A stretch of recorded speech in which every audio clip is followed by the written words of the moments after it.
Talky has a rocket. A rocket. That's very silly. It is.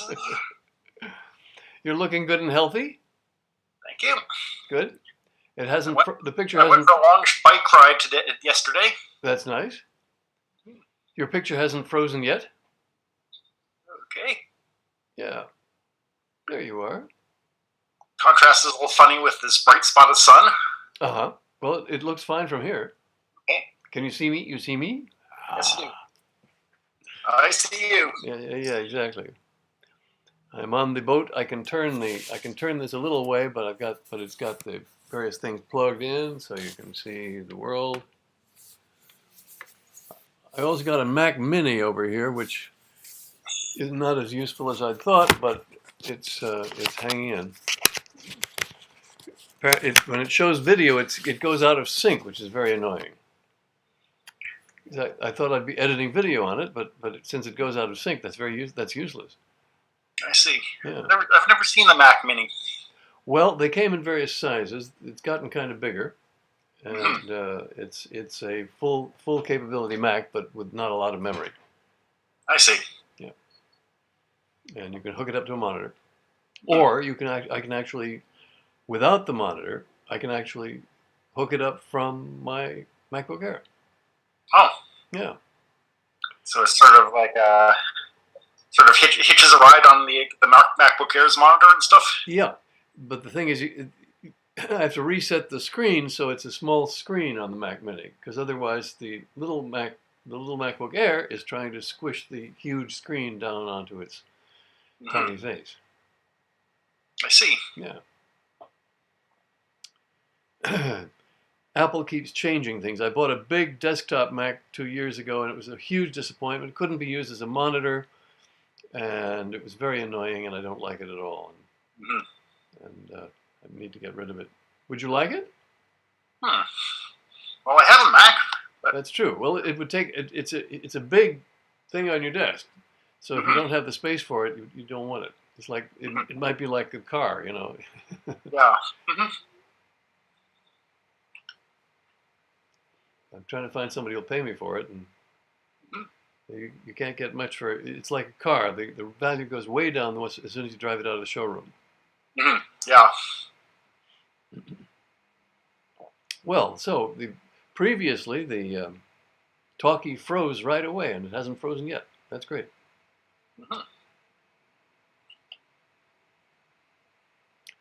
So where'd you bike ride to? Along the Charles. Uh-huh. That's nice. To kind of look for the cormorants. There's a place where they hang out, but they weren't there this time. Now, did you bike on a footpath along the river, or on the road, or on the sidewalk? There's a bike path parallel to the highway. Uh-huh. Good. And I said there's this like floating boom around the Stormosaur outflow, and the cormorants perch on it. And the purpose of the floating boom is to catch crud? Perhaps, I'm not sure. But it's an outflow, not an inflow. Right. Okay. I think it belongs to our outflow. My Mac has started whirring from the picture. I'm going to put my chemical cooler under it.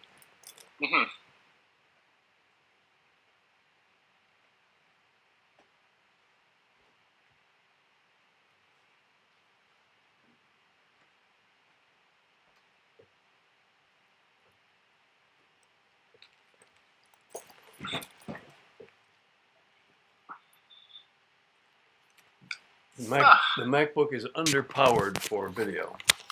I mean, MacBook Air. Yeah. I don't know how yours is on that. Whether yours, if you start yours up, will it start whirring after a while to cool it, or what? No, sometimes it runs a little hot when you run it all battery powered. I think. You're charging a little battery. I try not to do that very often because I don't want to run. I want the battery to last as long as possible. Right. And my theory is that keeping it plugged in, they optimize for that. But I don't know. I don't know. Incidentally, by the way, Apple will repair a machine for up to 5 years, and after that they won't repair it unless it's in California, which they'll repair for 7. Okay. Yeah. Does that like 4 people? Is that 4 people who purchased it in California or 4 California residents? I assume that if you walk into the store with the computer in California, they'll repair it. Yeah. Wherever you bought it. Okay. So I was just wondering whether it depended on whether you lived in California or whether you bought it there. It's if you walk into the store and claim to have a California address, I presume they'll fix it. But I've read horror stories about Apple stores where the people are very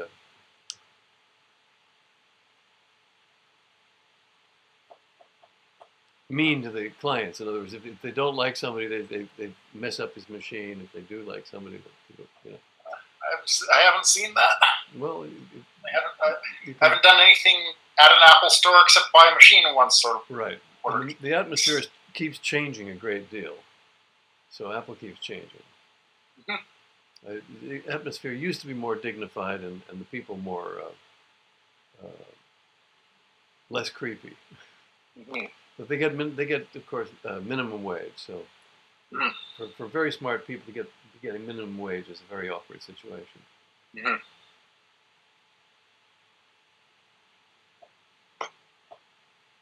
Well, Talky is working now much better. I wonder what the difference was. He froze once during the conversation, but well, not very long. As I recall, it froze several times, but I could be wrong. Hey, so many things go on this screen.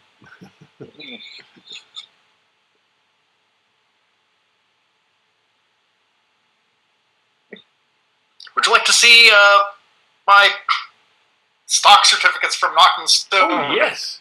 Let's see your stock certificates. I'll go get to the other room for a minute and get them and point them to the camera.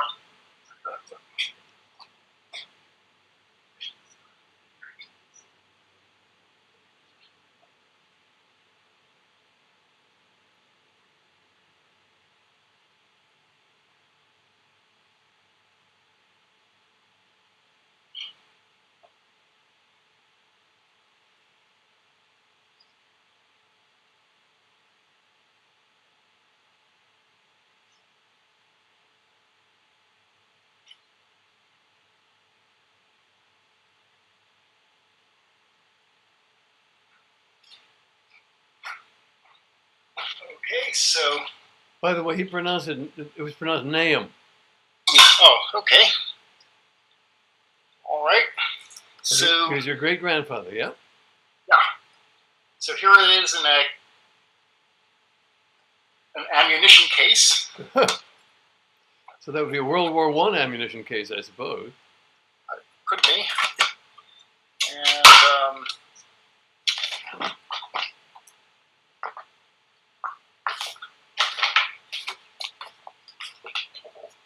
here's a sample.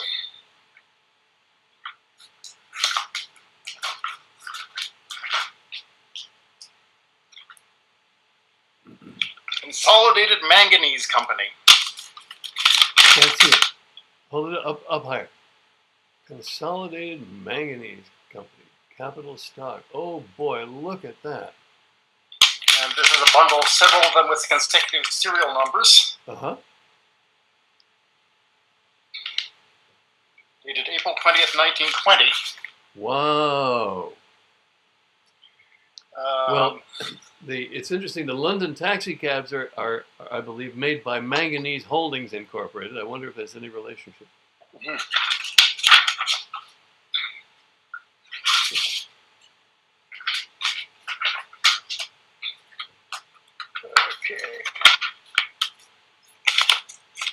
This is several stock certificates for a company called Trichrome Incorporated. Hold up. Trichrome Incorporated. And when is that dated?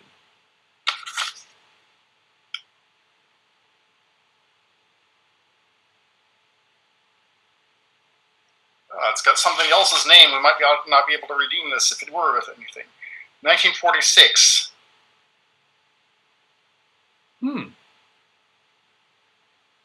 Well, there's such a thing as bearer stock, meaning that they don't ask any questions. This is to certify that on date, Jesse Brown Fraunhofer, I don't know who that is, will be entitled to 10,000 something. Wow. So, and I don't know. Well, they're probably lawyers who do this sort of thing. Probably are. Okay.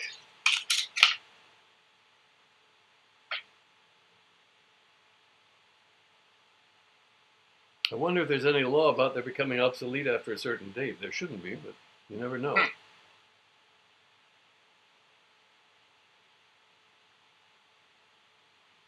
Okay.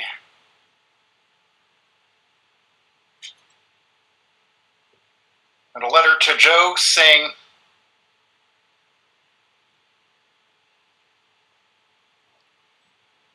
where his bank accounts are as of 1966. Uh-huh. Wow. Well, that's when I was living in his house. Or I think still I'm not sure when we moved out in 66, I guess.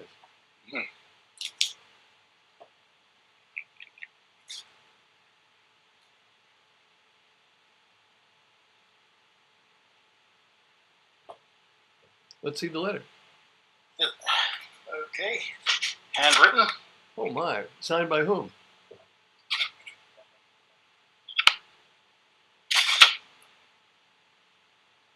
Dear Joe, love Dad and Maisie. Oh my. So that's Nahum. Yeah.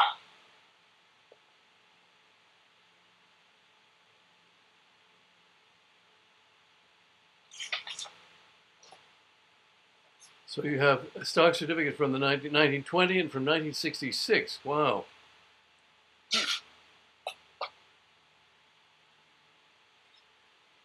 Did you look up the name of that company, the manganese company? No, I haven't. Well, that would be a place to start. Mm-hmm. Why don't I just do that? Do it on another machine, right? What was it? Consolidated manganese? Yes.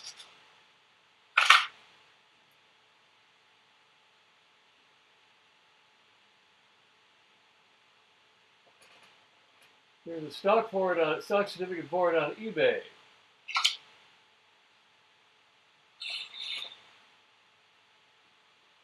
They want $8.70 for the stock certificate.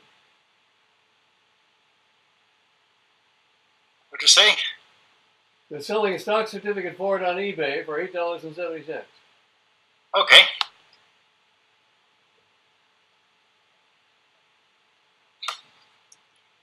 I suspect that might be the fate of much of this. I suspect it might well, yeah. Scholarly articles for Consolidated Manganese Company. Oh no. Nope. Definitely not.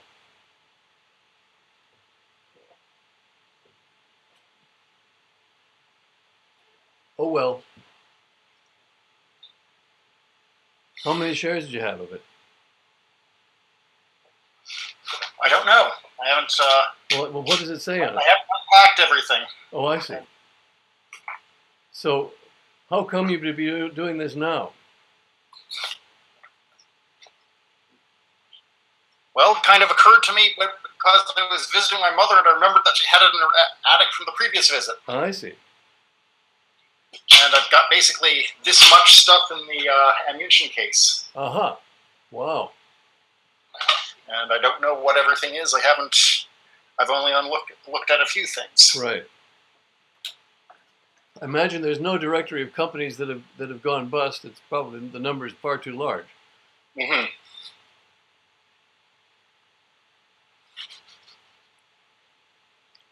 But that's fun. Yeah, there is a company that researches these things, and it says the article says that if something is worth something, they'll charge $40 to redeem it. Otherwise, they don't charge. Well, that's pretty good. If it were the other way around, it would be very annoying. Yeah. Well, I think you should contact them. I will. Yeah.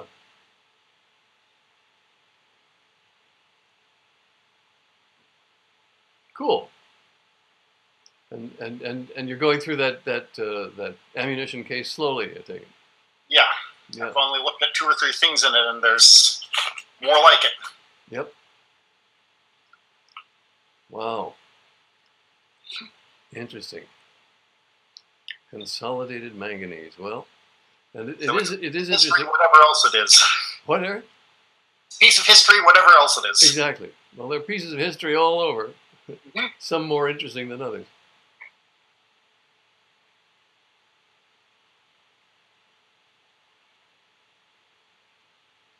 Yeah, right out the window, I can see wheels that were used for under great ships that were launched here in 1944 and 1943. Wow. Yeah. So, like, they're giant roller kind of things, or Pair of wheels about 5 feet tall and on track. Mm-hmm. Yep. They built this shipyard in about 6 months. It was amazing. Wow. Yeah. The number of ships and things that were built for World War II in such a short time is just staggering. It's just staggering. Yeah.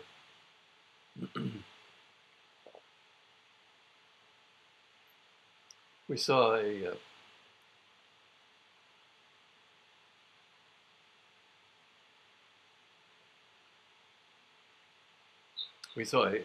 documentary on the shipyard that used to be here.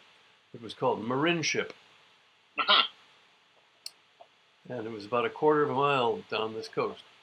And had thousands of employees. Mm-hmm. Women were temporarily given high salaries. And Rose of the Riveter. Yeah, exactly so. Yeah. She was there. And a whole lot of that. Oh, do you know the origin of Kilroy was here? They finally figured it out?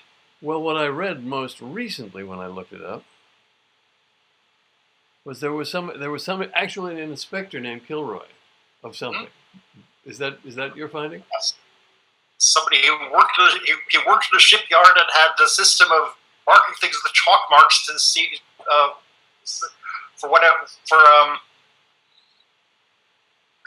as he inspected them, uh-huh. And as they were doing production very fast, wasn't able to erase the chalk marks in some cases. Right. And then turned into the inside joke and everything. Yep.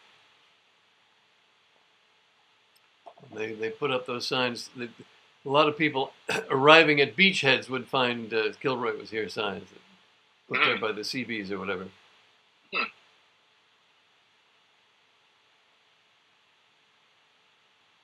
World War II was an astonishing business.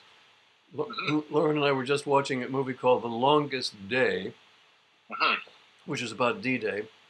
And it was directed by Darryl Zanuck, who was a producer my mother hated. And it's an interesting movie because it's all shot like with stage sets. People in front of a background, but you never turn the camera. And that saved a lot of money. Saved a lot of money in editing, too. People in front of a background. Exactly. Some of the backgrounds looking very phony and some genuine. So it's like a fictional thing, not a documentary? Or? Well, it's a documentary. It's a docudrama where real events are depicted and the real decisions of people like Eisenhower are depicted in the meetings they probably had. And then when you get down to the servicemen, they're in crap games and various things that are just made up. I see. Yeah. So docudrama, I think, is the term of art for that now. Remember that book I gave you with Robert Parrish and yes, love had Robert Parrish and just working for John Ford to make the movies that he was like screening for the president and his advisors. Yes. Well, it was Battle of Midway, and if you look at it from our point of view, it's really terrible. But in the war climate of 1943, I think it was tremendously effective. because they had a lot of shots of seagulls, you know. And then chalkboard saying 41 Jap planes shot down! Exclamation point! Exclamation point! And then at the end, various people who were killed in action, including the president's nephew or son. I'm not sure. I think the nephew. Yeah, John Ford. We've read both of Parrish's books, and he devotes so much space to John Ford. It's very, very interesting. Is there another book by him? I didn't know. Yes. They're all in storage now, so I can't tell you the name of it. Oh, okay. Hollywood Doesn't Live Here Anymore. Okay. Yeah. Didn't know about that book. Well, they're both great. And very peculiar. And they're rambling. So you'll have a chapter about this and that, and then a chapter about John Ford, another chapter about this and that, another chapter about John Ford. Wow.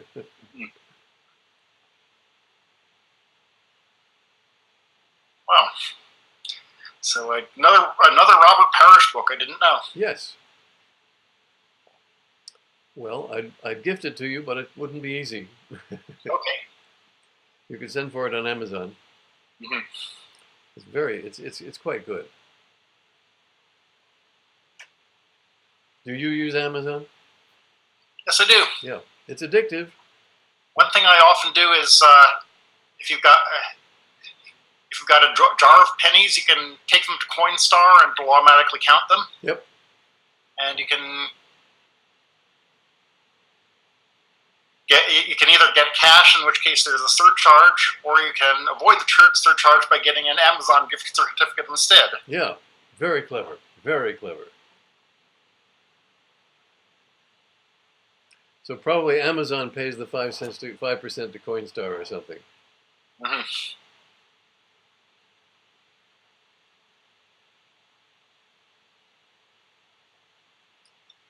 So you can turn physical money into virtual money instantly.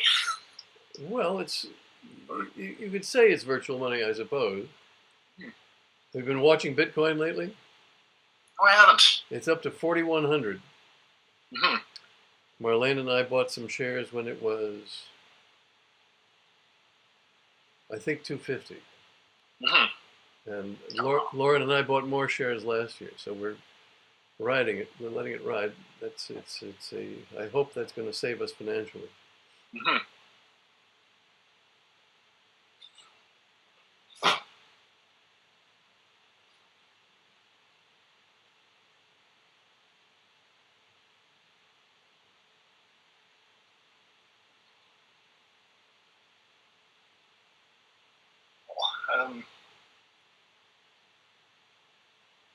I knew Nahum Stone. He was. I liked him. He was. I don't remember if he was blind. I don't think he was blind. He was in his 90s. And he had lived on herring when he got to this country, and lost his ability to digest dairy products, as people do if they stay off them for a couple of years.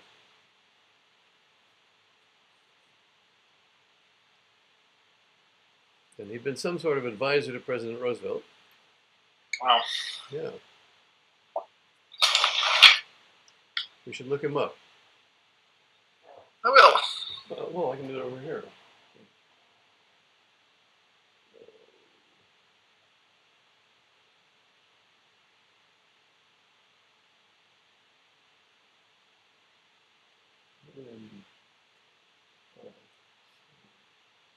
No, there's nothing about him in Wikipedia.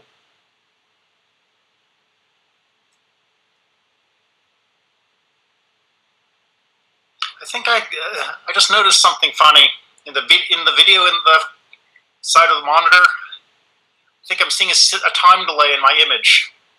That may very well be. Like I wave my hand, okay. And it doesn't respond immediately. Here he is at something called praybook.com, prabook.com.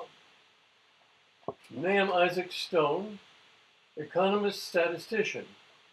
Russian, fellow American Statistical Association, member American Economics Association, Society for Advanced Management, National Child Labor Committee.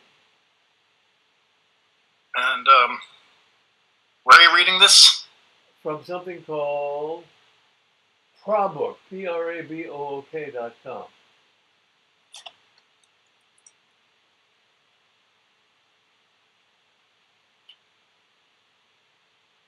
PRA book.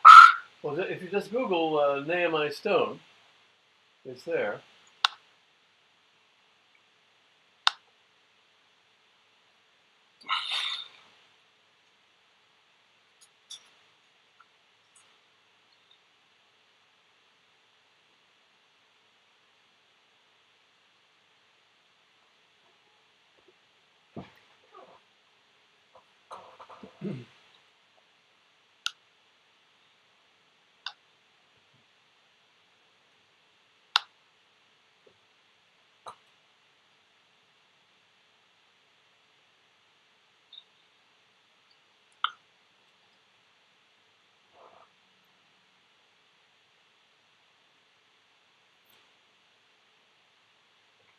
Not finding it here.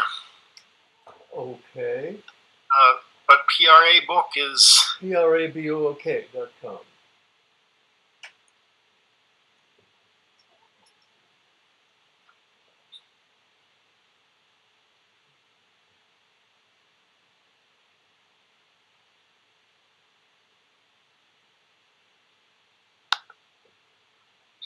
sort of an encyclopedic entry, I guess. Yeah, I guess Okay. so. So if you put Nehemiah Stone into their search box, you should find it. And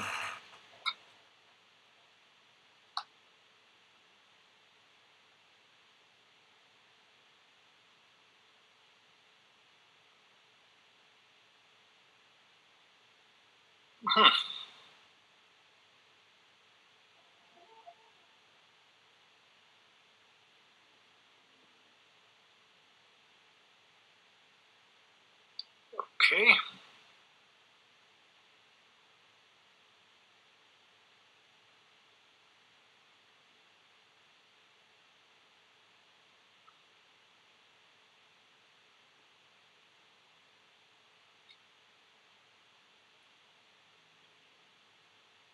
And I'm wondering where they got this information. Yep. I can't tell you. That seems accurate as far as I know. Yeah, it's a little. A second. Taking off this heavy clothing. It's a little less less grand than I was given to understand, but then that's how life is. Mhm. Tilt your screen down, your computer down a little. I can't see your chin. There we are. Yeah, hi.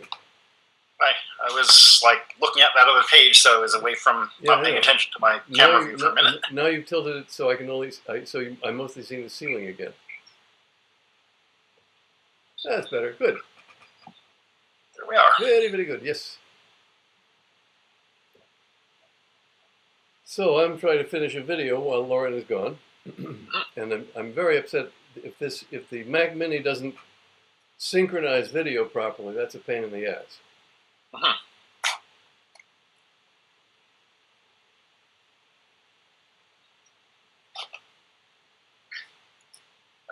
I've never tried to do that. What are you? What software are you using? Well, turns out that the easiest thing you can use, I assume you have this on your machine, is what's called QuickTime Player. Mm-hmm. But QuickTime Player has an edit facility. So if you go to trim, if you pull down the edit menu to trim, first of all, you can record using QuickTime Player from your screen, from your lens on the computer. Yep. And then you open the recording and you say trim, and so you can cut the ends off. But not very accurately. You can't do it to what as we say, to the frame. You can only do it within about half a second, which is very annoying. Okay. And then if you drop another video onto the screen where you're playing, it will add it. Mm-hmm. So what you can do is make your separate shots correctly trimmed and then add them one at a time. Hmm. Now, my machine heats up terribly when it's doing that because, as I say, video is it's not, the MacBook Air is not optimized for video. I don't know how it would go on yours. Mm-hmm.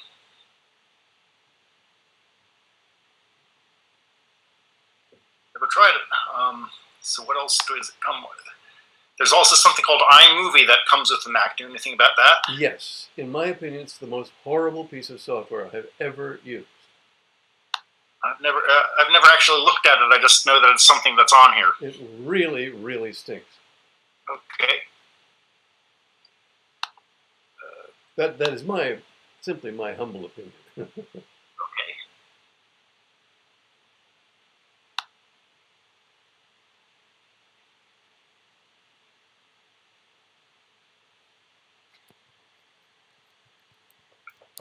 Well, I've never used it. I've just know that my machine comes with it. Yeah, right. Well, there's so much that comes with this stuff. It's impossible to deal with.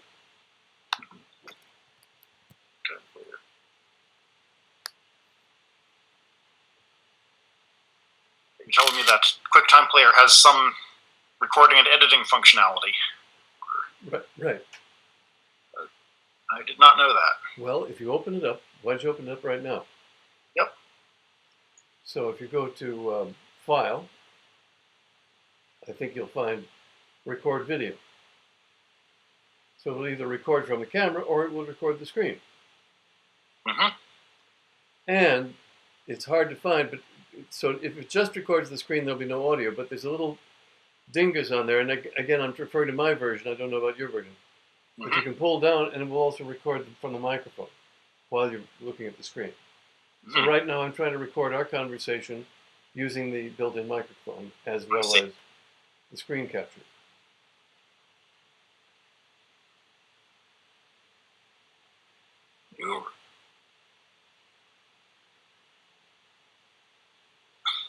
Okay.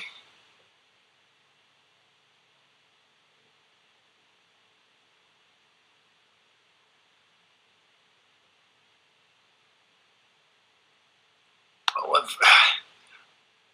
I'll study this. Yeah, well, why don't you try recording one of your poems or something? Okay. Recite your poem to it. And then try trimming the ends. Mm-hmm. Then record another poem and see, as I say, if you drop the second one on, then it will concatenate. Mm-hmm. Oh, okay. Then you do an export, or if you close the red button, it will say, do you want to save this? But when you export it, you have more choices. That's my recollection. Okay.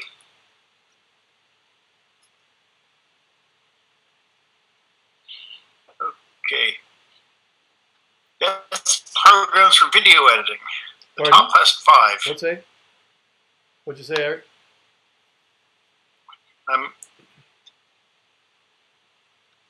I just did like a little Google search for video editing. Uh-huh. There's an article called "The Top 5 Best Free Video Editing Software for Mac Users." Right. Well, I don't have time to shop for those, so I'm just telling you what I know. Okay. Okay. Well, if I learn anything, if you find one you like, let me know. You know. Okay.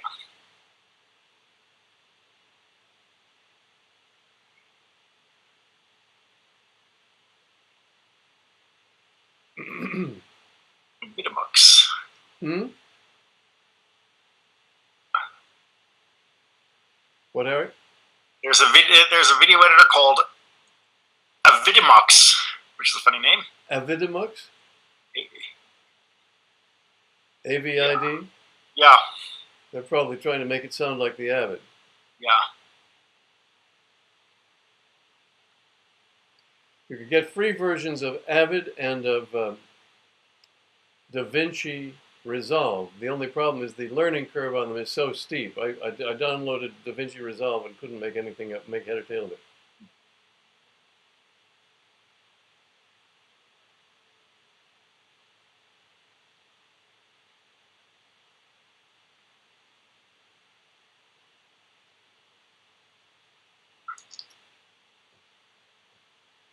Okay.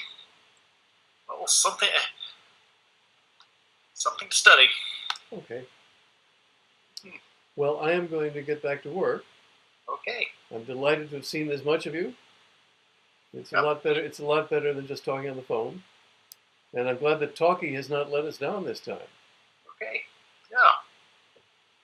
Okay, all right. Lots of love, and I'm closing Talky down, and we'll talk again soon. Okay. Okay, bye, son.